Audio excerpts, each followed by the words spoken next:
À la découverte de Tetris, la SCIC qui empile les utopies. Tetris est une société coopérative d'intérêt collectif, une SCIC. Elle se situe dans la ville de Grasse. Tetris signifie transition écologique territoriale par la recherche et l'innovation sociale. Un nom qui en dit long et qui cache des réalités emboîtées. Ce sont ces réalités, ces multiples visages de la SCIC Tetris que vous allez découvrir avec eux. Eux, ce sont les acteurs de la SCIC, ceux qui la font vivre au quotidien. Ce sont les gens de passage à Tetris, ce sont aussi les décideurs, les élus de la communauté d'agglomération du Pays de Grasse, la CAPG comme on dit là-bas.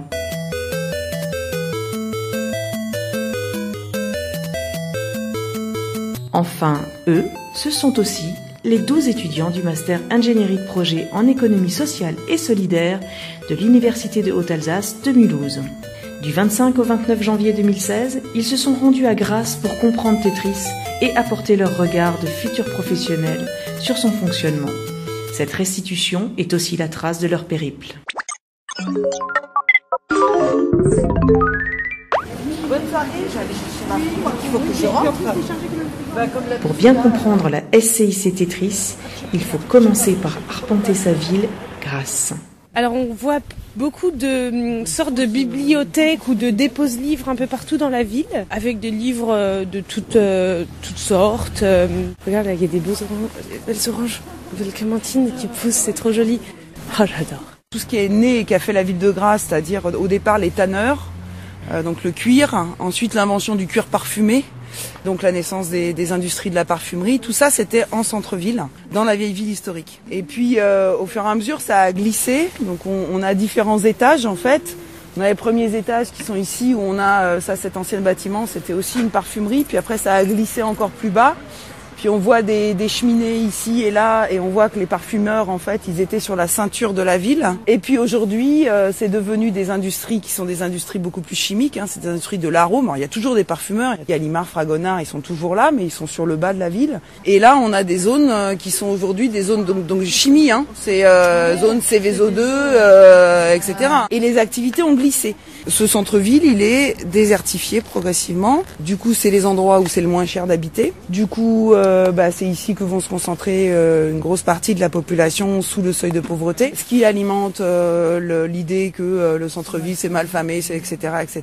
Et, enfin, ça fait un cercle vicieux qui rend difficile le redéveloppement de ce centre-ville. Et de la même manière, la commercialité a glissé. Ici, c'était le centre-ville, c'est là où il y a deux places, où il y avait deux marchés énormes, marchés aux bestiaux. Et au fur et à mesure, je dirais du XXe siècle, hein, parce que c'est assez rapide. Aujourd'hui, les centres commerciaux sont là-bas, hein, dans la zone Céveso. Et donc la commercialité a aussi glissé. Toutes les activités économiques ont glissé. Dans les plaines, c'est pareil, hein, on va trouver on a encore beaucoup d'ouvriers. Ici, il y a des grosses usines, hein, quand même. Donc les populations les plus riches vivent sur les collines qui sont là. Voilà. Ouais. Donc là, on a des quartiers où il va y avoir des inégalités entre le centre et là-bas de 1 à 10. Sur tout ce qui est côté exposé, au sud et sur les collines, on va avoir les plus grandes propriétés, etc. Et puis plus donc dans le centre-ville et vers les endroits où il y a les usines, on va trouver des quartiers qui sont effectivement les deux quartiers prioritaires, c'est le centre-ville et celui qui est en plein milieu des usines.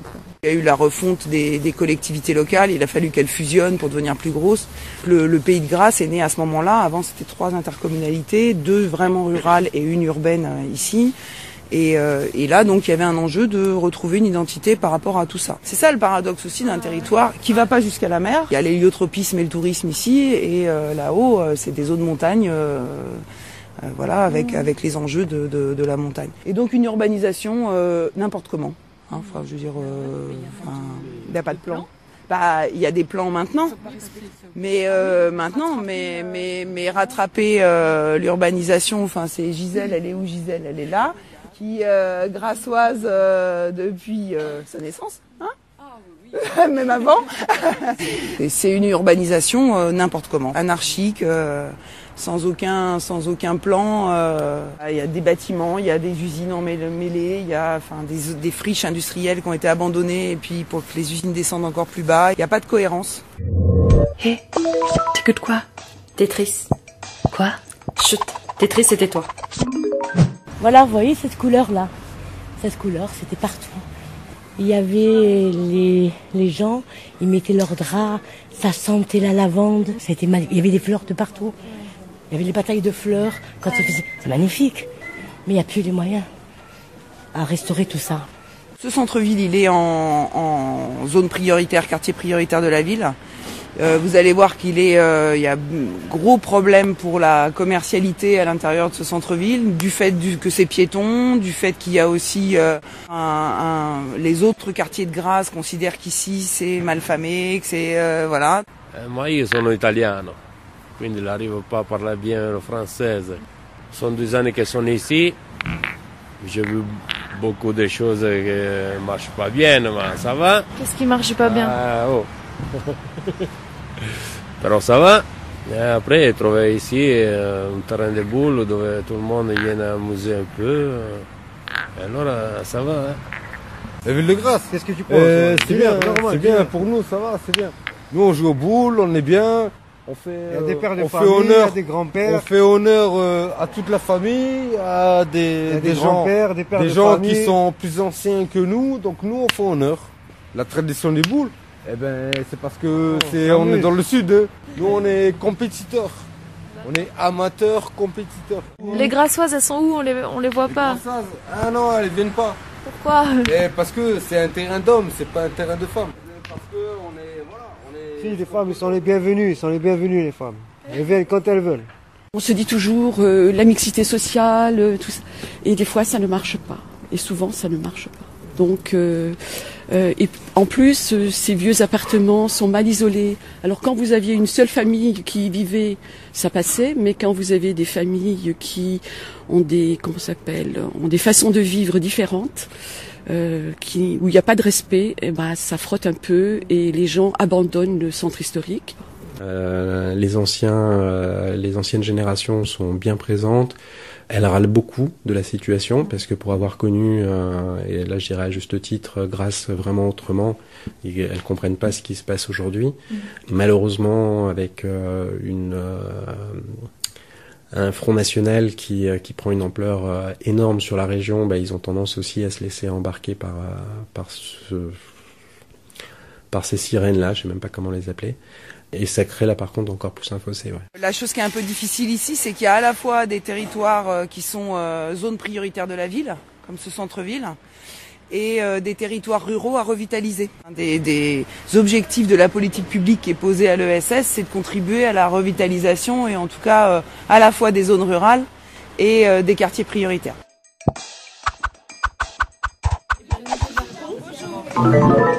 Avant de rentrer pour la première fois dans Tetris, les étudiants rencontrent les élus de la communauté d'agglomération du Pays de Grasse pour connaître leur vision de l'innovation sociale. Ah, vous voulez m'enregistrer? C'est impressionnant. Écoutez, bienvenue au nom du président, d'abord, Jérôme Viau, donc président de la communauté d'agglomération Maire de Grasse. J'espère que votre séjour se passera dans les meilleures conditions. En tout cas, nous, on est très fiers, très heureux de vous accueillir.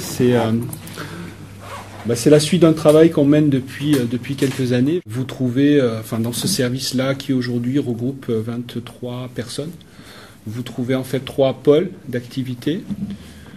Un premier pôle d'activité qui concerne tout ce qui est les politiques publiques d'emploi. Un deuxième pôle qui est l'économie sociale et solidaire et l'innovation sociale, qui est le plus récent aussi dans la forme, sur lequel on a contractualisé avec le Conseil régional en 2011 un contrat local de développement d'économie sociale et solidaire. Je laisserai Valérie vous le présenter. Et puis un troisième pôle, qui est un pôle de solidarité au territoire. La politique de l'ESS sur le territoire, ça date de 2011, comme disait Jean-François, mais 2011, ça n'a pas été la signature du contrat avec la région. À l'époque, on avait une élue qui était Marie-Louise Gourdon, qui est première adjointe, c'est ça, Marie-Louise Gourdon de la ville de Montsartou, et donc qui avait une vraie volonté de soutenir le développement de l'ESS. C'était pas chose facile à l'époque de se positionner comme ça et surtout d'embarquer ses collègues parce que elle était donc une élue de gauche dans une assemblée qui était à majorité de droite. Elle abordait une question qui souvent dans les représentations est assimilée à plutôt une politique de gauche, et elle est quand même arrivée à convaincre ses collègues pour qu'une délibération soit passée. Donc notre élu en 2011 avait fait voter cette délibération. Moi j'ai été recrutée en 2012. Fin 2012, signature du contrat, donc on a été amené à refaire une délibération et à repasser devant les élus. Et puis ce jour-là, je me suis rendu compte en fait que ils savaient pas ce que c'était que l'ESS. Ils n'avaient même pas vu passer à la limite la première délibération.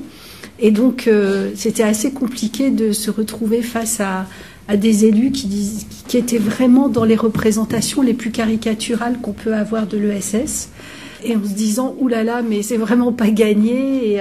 Et en fait, on était d'abord en bureau avec donc une petite poignée d'élus. Ça a été pour nous très musclé comme échange en leur disant mais voilà, il faut repartir à zéro, l'ESS c'est ça, etc. Notre plan d'action c'est ça, l'intérêt pour le territoire c'est ça. Et en fait, quand on est sorti, on a dit c'est fichu, là ils vont pas nous soutenir. Et ils nous ont rappelé le soir même en disant alors vous venez en deuxième semaine et là vous venez en conseil communautaire, c'est-à-dire devant l'ensemble des élus, parce qu'on a trouvé que c'était très intéressant, c'est un débat très intéressant. Et en fait on avait un peu peur parce que là on s'est dit on a été un peu malmenés la première fois, la deuxième fois ça va être terrible, et pas du tout en fait. On avait vraiment acquis à notre cause les élus lors du bureau qui ont été, qui avaient même réfléchi et qui avaient regardé sur leur territoire ce qui relevait de l'ESS, et donc quand ils donnaient des exemples, ils disaient mais voyez, moi j'ai telle structure sur mon territoire, regardez ce qu'elle fait, c'est essentiel, etc. Ils sont partis où ? Ah là. À présent, direction Tetris. C'est marrant parce qu'on est au milieu de la ville, mais pourtant on a l'impression d'être à moitié dans les collines un peu naturelles. Petit escalier en pierre. Il y a des ronces un peu laissées à l'abandon, mais c'est un petit côté sympa. On passe à côté d'un petit chemin de fer là. Je sais pas s'il est encore utilisé. Et on arrive enfin à la SIC Tetris. Voilà, à côté du Aldi, à côté d'une route. Donc on a quand même bien marché pour descendre jusqu'à la SIC. Ah, il y a un bus. Il y a un bus, on pourra toujours le prendre pour remonter, hein ? Parce que descendre c'est simple, mais bon, remonter ça va être plus compliqué. Ce qu'on peut voir, voilà, SIC Tetris. Si on sait pas que c'est là, c'est un peu compliqué. Je pense pas qu'on a envie forcément d'y rentrer. Quand on a trouvé ces locaux, donc c'est 5 mois de négociation pour arriver à arracher ces locaux, on s'est dit on va surtout pas partager ces locaux par structure. Parce que si on fait ça, on est reparti pour faire un modèle traditionnel d'hôtel d'entreprise. Et on ne créera pas de situation d'intelligence collective, d'échange, etc. Lorsque le monde se transforme devant vous, lorsque des formes géométriques remplissent votre horizon, lorsque vous croyez avoir des hallucinations en les voyant s'emboîter les unes dans les autres, pas de doute, vous avez été tétrisé. On diffuse vendredi soir Conspiracy. À Conspiracy, il y a un groupe de jeunes qui est là, qui dit nous ça fait un mois, ça fait 2 mois, on a lancé un jeudi par mois, on fait des échanges de recettes végétaliennes et végétariennes, voilà. Et bon, pour l'instant, on ne sait pas trop où se réunir. Est-ce que c'est possible ? Voilà. Du coup, on les amène à réfléchir. Qu'est-ce que vous apportez à la dynamique collective? Qu'est-ce que vous apportez en réciprocité? Si on vous met des salles à disposition comme ça, alors c'est quoi? On va les amener, on va les accompagner dans cette démarche d'aller vers des pratiques solidaires et des pratiques de développement durable plus larges, quoi. On a fait un énorme pari, faut que vous réalisiez les risques qu'on a pris, quoi. C'est des risques qui sont financiers, mais c'est des risques qui sont humains. Nous, on a pris le risque en tant que, moi je parle là au nom de l'association Evaléco, on a pris le risque d'y perdre l'âme de l'éducation populaire. Enfin, je veux dire, on allait dans un lieu, je veux dire, quand on a fait visiter aux bénévoles et nous on n'appelle pas ça des bénéficiaires, parce que c'est pas des bénéficiaires dans l'EducPop, quoi, au public, qu'est-ce qu'on va foutre là, c'est un hangar, enfin, c'est pas, on peut pas, bon.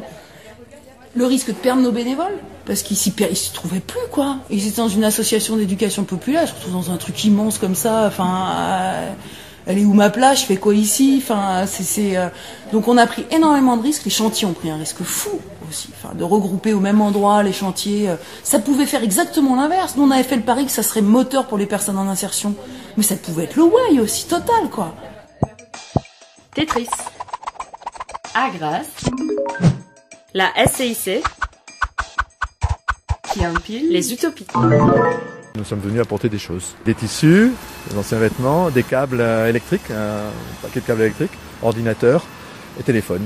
Donc ici, il y a les activités productives d'une des structures qui est SES Collecte Recyclage, donc qui est une entreprise adaptée, qui donc vend aux entreprises et aux collectivités de la taxe AGFIP en fait. Après ici, il y a donc là, il y a un camion qui est parti la semaine dernière, donc il n'y a plus de tas de tissus.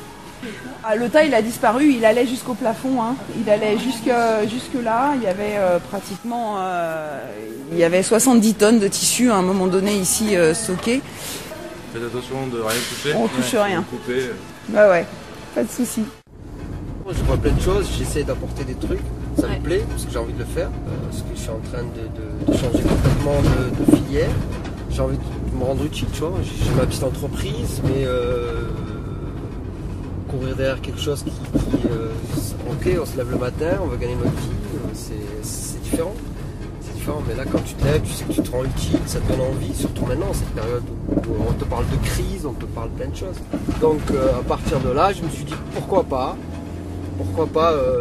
transcender tout ça, enlever toute cette manière de penser en tant que patron, effacer tout ça, revoir la situation avec les capacités, le contact que je puisse avoir, créer un circuit différent. Animatrice de l'espace Internet citoyen et de l'espace ouvert d'éducation permanente dédié au développement durable des Valéco. Et vous, monsieur? Monsieur Bengarça. J'apprends à taper un CV. Et vous faites ça souvent? Tous les jours. Parce qu'on travaille en particulier en partenariat avec Pôle emploi. Donc là, c'est dans une démarche d'autonomisation, c'est-à-dire que monsieur est accompagné dans le sens où voilà, je voulais lui expliquer comment utiliser les touches du clavier, etc. Mais ce n'est pas moi qui fais à la place.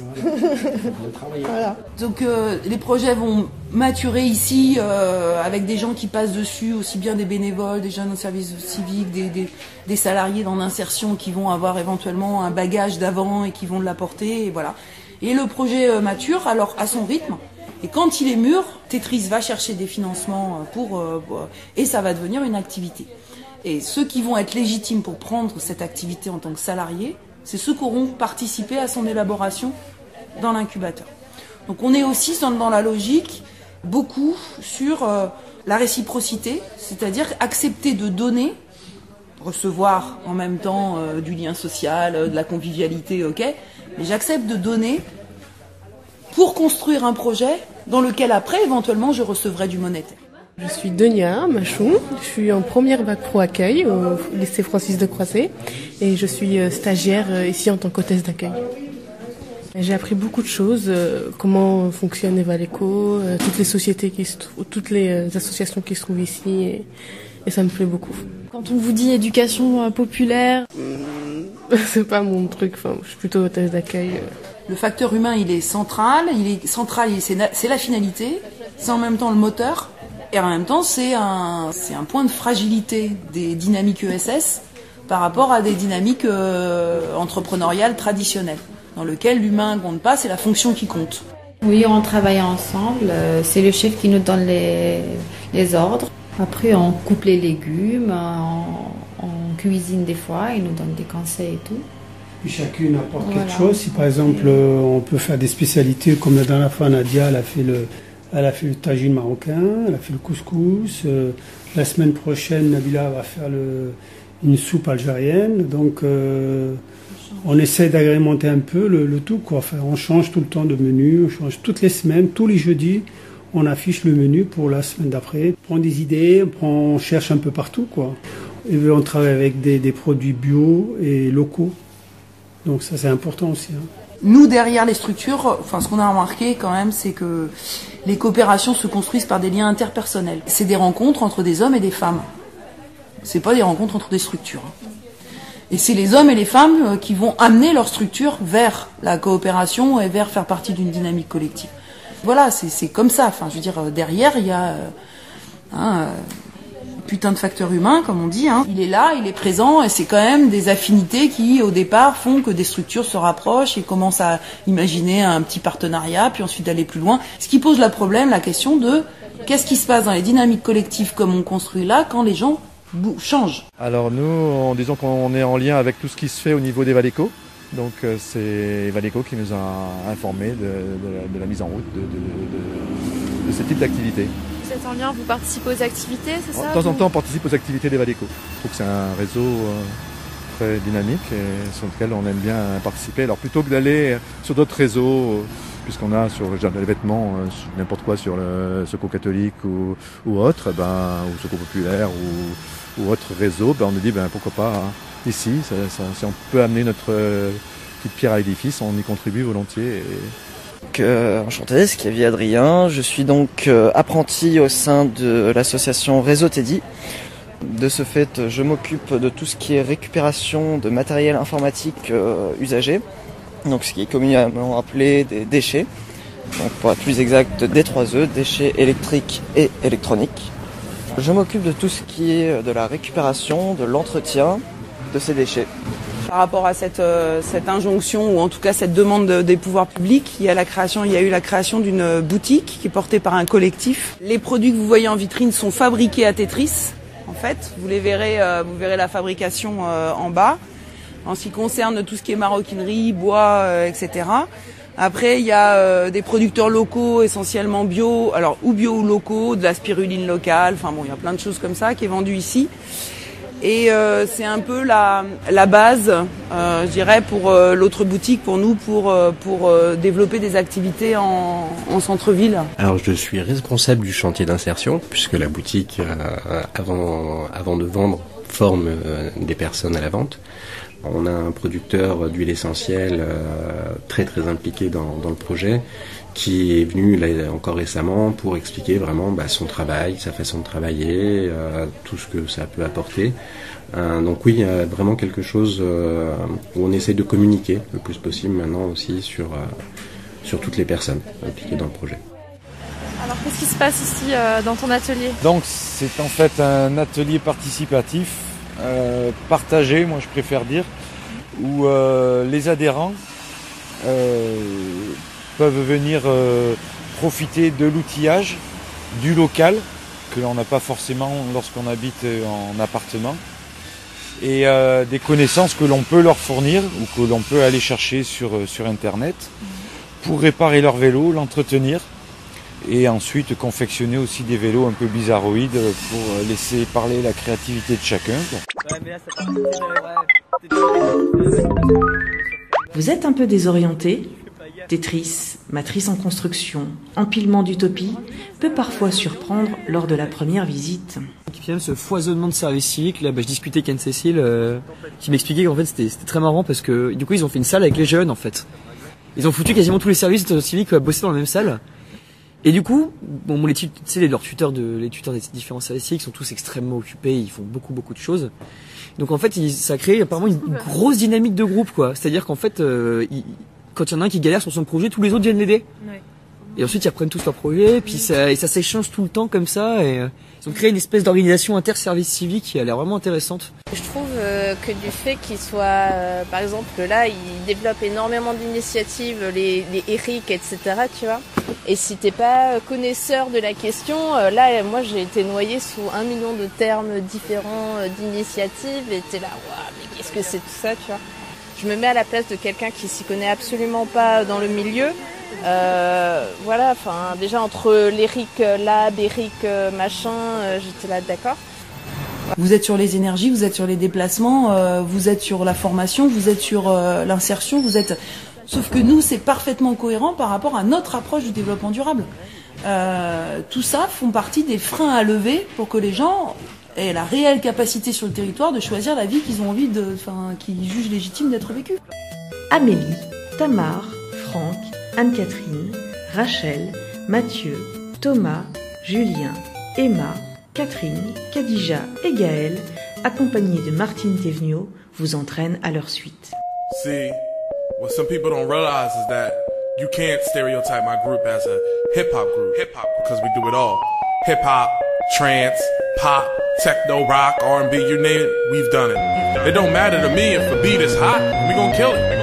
We are here to make music, bottom line. We have a whole lot of fans from different genres of music, so we gotta make sure that we keep a connection with connection, connect the lights.